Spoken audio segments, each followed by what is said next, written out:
Bom, pessoal, começando a nossa aula de hoje, continuando, sobre propriedades periódicas, nós vamos ver aqui, hoje nós vamos ver três propriedades periódicas. Nós já vimos na aula passada as aperiódicas, que são duas, Nós só citamos elas, que é a massa atômica e o calor específico, são as aperiódicas. E nós vimos também duas das propriedades periódicas, tá? E na aula de hoje nós vamos ver mais três propriedades periódicas. Nós já vimos raio atômico, ali as três regras lá, certo?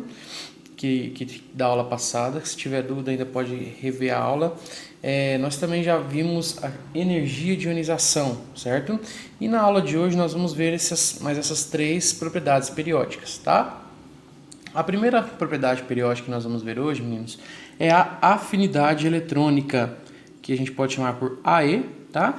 Ou eletroafinidade. Então, eu usar o nome afinidade eletrônica é a mesma coisa eu estar falando da eletroafinidade, AE ou EA, maiúsculo, tá?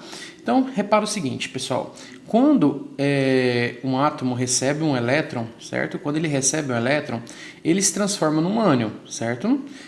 Que é um íon carga negativa, ok? E nesse processo que ele recebeu esse ânion, nesse processo que o átomo ele recebeu esse elétron, ele libera uma certa energia, certo? A afinidade eletrônica é justamente essa energia liberada no processo, tá? Então, para representar aqui, ó, eu tenho lá um átomo A, certo? Esse A representa um átomo qualquer, e ele recebe um elétron, ele ganha lá um elétron, ok? E ele então vai se transformar em um ânion, e ao ele receber esse elétron, ele se transforma num ânion e ele emite então essa eletroafinidade, essa afinidade eletrônica, ele emite essa energia, certo? Que é a energia que foi liberada nesse processo, dessa reação, certo? Dessa reação não, dessa interação que ele recebeu um elétron. E o interessante aqui, ó, quanto maior for a energia liberada, ou seja, quanto maior essa afinidade eletrônica, essa energia for liberada, maior vai ser a tendência desse átomo receber elétrons, ou seja, quanto maior essa energia nesse processo for, mais intensa será a tendência desse átomo de receber elétrons, tanto que a afinidade eletrônica ela aumenta no mesmo período, certo? Da esquerda para a direita, ou seja, os ametais eles têm uma afinidade eletrônica maior que os metais, certo? E eles também crescem, pessoal, no grupo, mas de baixo para cima, ou seja, quanto mais para cima da tabela nós estivermos, maior será a afinidade eletrônica, ok? Repara que essa coluna aqui, ó, ela está pintadinha de preto. Essa coluna aqui é a dos gases nobres, pessoal. Os gases nobres, eles não têm afinidade eletrônica por eles já serem estáveis, certo? Então, eles não têm essa afinidade de atrair elétrons para si, atrair carga eletrônica para se estabilizar, porque eles já são estáveis, certo?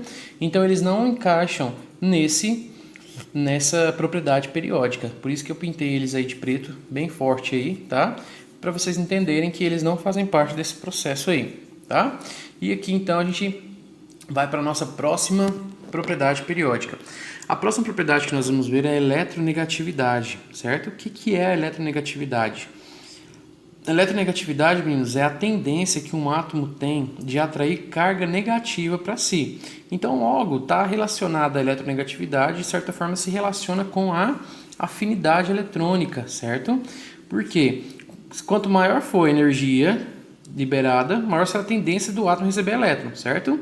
E a eletronegatividade é justamente essa tendência que um átomo tem de atrair a carga negativa para si, ok?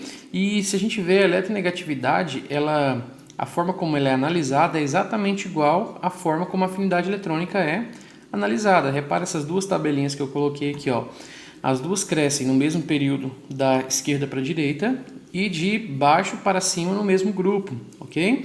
E olha só também que os gases nobres, como eles já são estáveis, como eles já são estáveis, pouco reativos, eles não apresentam também essa propriedade da eletronegatividade, ok? Então, a eletronegatividade é a tendência que um átomo tem de atrair a carga negativa para si. E ela aumenta com a diminuição do raio atômico. Então, aqui a gente vai diminuindo o nosso raio atômico. Enquanto a gente diminui o raio atômico, essa eletronegatividade ela tende a aumentar, ok? Ela tende a aumentar, certo? E Partindo então aqui, pessoal, para a nossa última propriedade periódica da aula de hoje, nós temos a eletropositividade, né? Enquanto na eletronegatividade o átomo tem a tendência de atrair a carga negativa, na eletropositividade acontece exatamente o contrário, tá? Da eletronegatividade. Aqui nesse caso da eletropositividade, o átomo ele vai ter a tendência de perder elétrons, certo? É a tendência que um átomo tem para perder elétrons numa ligação química. E se ele perde elétrons na ligação, ele vai formar os cátions, ok? Ou assumir uma carga parcial positiva. Se a gente lembrar das aulas anteriores, quem tem a tendência de perder elétrons são os metais, né? Então, se a gente dá uma olhadinha aqui, olha como que a eletropositividade cresce na tabela. Dessa direção, nesse sentido, né? Ou seja, os metais eles têm a tendência a ser mais eletropositivos do que os ametais, certo? Então, essa eletropositividade, no mesmo período, ela cresce, né? Da direita para a esquerda, e no mesmo grupo, mesma família, de cima para baixo. Então, se a gente analisar dois átomos, dois elementos químicos numa mesma família, no mesmo grupo, né? O que tiver mais para baixo será o mais eletropositivo. E no mesmo período, o que tiver mais para a esquerda será o mais eletropositivo. Ok? Repara que também os gases nobres não entram nessa classificação, tá? Porque eles são estáveis, eles não têm essa questão de ser eletronegativo ou eletropositivo, eles não têm a tendência de ganhar e nem de perder elétrons. Tá bom? Então, meninos, essas são as 3 propriedades periódicas da aula de hoje, tá? Na próxima aula nós veremos as últimas propriedades periódicas, tá ok? Bons estudos aí para vocês.